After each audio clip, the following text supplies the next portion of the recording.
Hello doctor मोहित। जब भी कोई पेशेंट आईवीएफ साइकिल के लिए अप्रोच करते हैं, आई एम क्वाइट श्योर कि वो एक काफ़ी इमोशनल राइड होती है उनके लिए भी, और एक्सपेक्टेशंस काफ़ी हाई होते हैं। बट जब आईवीएफ साइकिल के बाद 15 दिनों बाद जब भी प्रेगनेंसी टेस्ट निगेटिव आती है, आई एम क्वाइट श्योर वो बहुत बड़ा शॉक होता होगा उनके लिए भी, स्पेसिफिकली जब सारे रिपोर्ट्स नॉर्मल लग रहे हैं। तो we would like to know कि उनका मेरे ख्याल से सबसे इम्पोर्टेंट सवाल उस वक्त यही होता होगा कि मेरी आईवीएफ साइकिल आखिर फेल क्यों हुई। बिल्कुल सही कहा आपने। नाउ आईवीएफ के लिए जब एक कपल आता है तो ये ऑलरेडी यानी काफ़ी धक्का खा चुके होते हैं एंड ये उनका नॉर्मली लास्ट रिसॉर्ट रहता है। तो ये समझ लीजिए कि ऑलरेडी फ्रस्ट्रेट होके आते हैं हमारे पास। फिर जब आते हैं तो ये इतना यानी बड़ा ट्रीटमेंट माना जाता है या साइकोलॉजिकली इतना हैवी ट्रीटमेंट मानता है कि यानी एक्सपेक्टेशंस खाया हाई रहता है। बस ये एक्सपेक्ट किया जाता है कि भाई किसी भी हालत में पहली बार में तो प्रेगनेंसी होना ही चाहिए। सो जब पेशेंट काउंसलिंग के लिए भी आते हैं तो सबसे पहले उनका सवाल यही है कि डॉक्टर हो जाएगा ना, रिजल्ट आ ही जाएगा ना।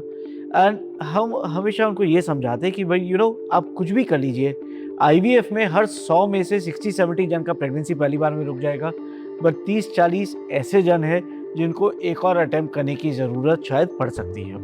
तो एक बार ये रिज़ल्ट आता है, अगर जिसका पॉजिटिव रिज़ल्ट आया वो तो बहुत खुश है, बट अगर किसी का नेगेटिव रिज़ल्ट आया तो ये नॉर्मली डिसबिलीफ, शॉक, ये सारे रिएक्शंस नॉर्मल है।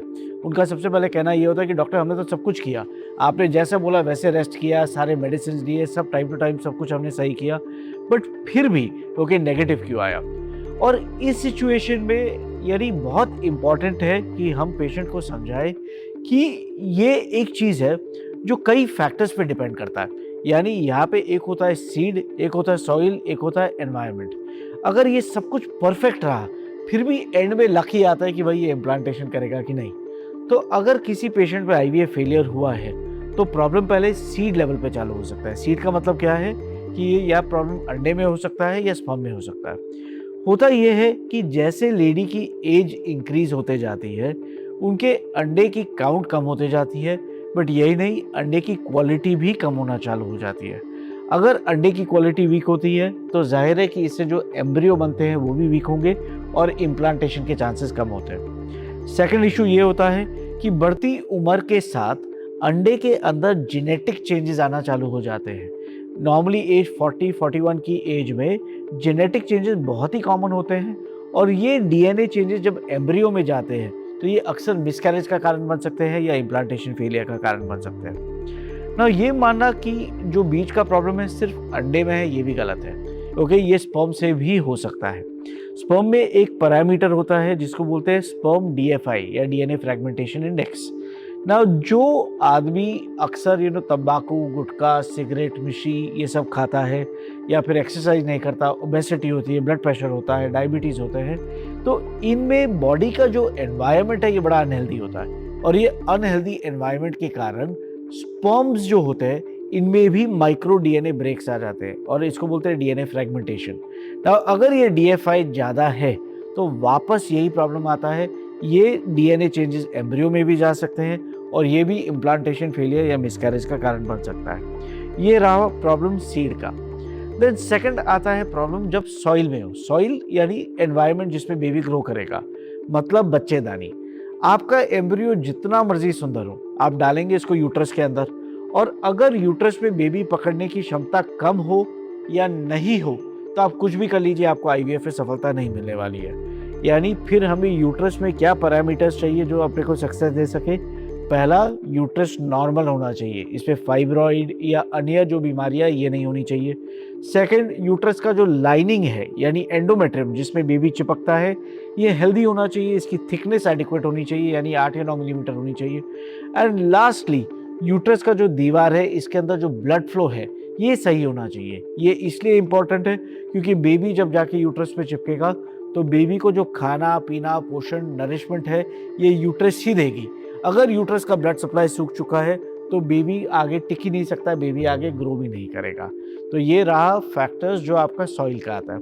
एंड देन लास्ट होता है एनवायरनमेंट, जो बेबी और यूट्रस के बीच के जो इंटरेक्शन है इस पे इन्फ्लुएंस करता है। जब हम एनवायरनमेंट की बात करते हैं तो इसमें कई पैरामीटर्स आ जाते हैं, जैसे कि इन्फेक्शन। कभी कभी यानी कई कारण से ओके यूट्रस के अंदर इन्फेक्शन हो सकता है, जैसे टीबी ओके, या फिर अन्य कीटाणु हो सकते हैं। ये यूट्रस के लाइनिंग में इन्फ्लेमेशन या सूजन ला सकते हैं और इसके कारण बेबी चिपकने की क्षमता कम हो सकती है। यही नहीं, ये इन्फेक्शन और इन्फ्लेमेशन के कारण कभी कभी यूट्रस के अंदर जाले भी हो सकते हैं, दीवारें भी चिपक सकती है और ये भी इम्प्लांटेशन को प्रिवेंट कर सकते हैं। तो ये एनवायरनमेंट का यानी एक कंट्रीब्यूशन रहा। सेकेंड एरिया जहाँ पे एनवायरनमेंट कंट्रीब्यूट करता है ये होता है लाइफस्टाइल फैक्टर्स। ना आजकल के फास्ट पेस्ड लाइफ में जंक फूड खाना, smoking, vaping, drinking, fast life, fast party, ये कॉमन सा नॉर्म बन गया है। बट इस चीज़ में हेल्दी हैबिट्स इग्नोर होते हैं, हेल्दी डाइट इग्नोर होता है, एक्सरसाइज इग्नोर होती है और ये अंदर बॉडी का जो होम्योस्टैसिस है या एनवायरनमेंट है इसको पूरी तरीके से बिगाड़ देता है। अगर बॉडी के अंदर टॉक्सिन्स ज़्यादा है तो ये बॉडी के हर लेवल पे रिफ्लेक्ट करेगा, यूट्रस को भी वीक करेगा, एग को भी वीक करेगा, स्पर्म को भी वीक करेगा और बेबी और यूट्रस के बीच के इंटरेक्शन को भी वीक करेगा। तो इसलिए हेल्दी हैबिट्स, हेल्दी एक्सरसाइजेस भी इम्प्लांटेशन के लिए बेहद इंपॉर्टेंट होता है। सो ये 3-4 चीज़ है जो अपने को सक्सेसफुल प्रेगनेंसी के लिए चाहिए। अगर ये हैम्पर्ड है तो ये इम्प्लांटेशन को अफेक्ट कर सकते हैं, बट इसका ये मतलब नहीं है कि अगर ये तीनों चारों चीज़ परफेक्ट है तो भी 100% सक्सेस रेट मिलेगा। आप सब कुछ सही कर लो बट फिर भी अगर वो मोमेंट पे अगर यूट्रस ने एम्ब्रियो को पकड़ा नहीं या एम्ब्रियो सही जगह पे जाके गिरा नहीं जहाँ पे यूट्रस और बेबी के बीच में कनेक्शन बन सकता है, तो भी इम्प्लांटेशन नहीं होता। तो हम कुछ भी कर लीजिए, एज डॉक्टर्स और एज पेशेंट्स हमारा काम है कि सब कुछ सॉइल, एनवायरनमेंट, सीज को मजबूत बनाए, अच्छे एम्ब्रियो बनाए, अच्छी जगह पे यूट्रस पे इसको प्लेस करें। बट देन जो लास्ट स्टेज है इम्प्लांटेशन, ये ऊपर वाले के हाथ पे होता है। अगर सब कुछ सही रहा तो रिजल्ट 70% तक भी जा सकते हैं, बट अगर फेल हुआ तो इसका ये मतलब नहीं है कि हमें हिम्मत हारना है। हमें 1 महीना रुक के ज़रूर दोबारा ट्राई करना है और यानी मोस्ट लाइकली अगर सब कुछ रेगुलेटेड है, वेल कंट्रोल्ड है, तो नेक्स्ट टाइम हम प्रेगनेंसी ज़रूर पाएंगे। सो मेरा टेक होम मैसेज यही होगा कि अगर किसी का एक बार इम्प्लांटेशन फेलियर हुआ है, हिम्मत मत हारिए, try again, success is just round the corner. Thank you.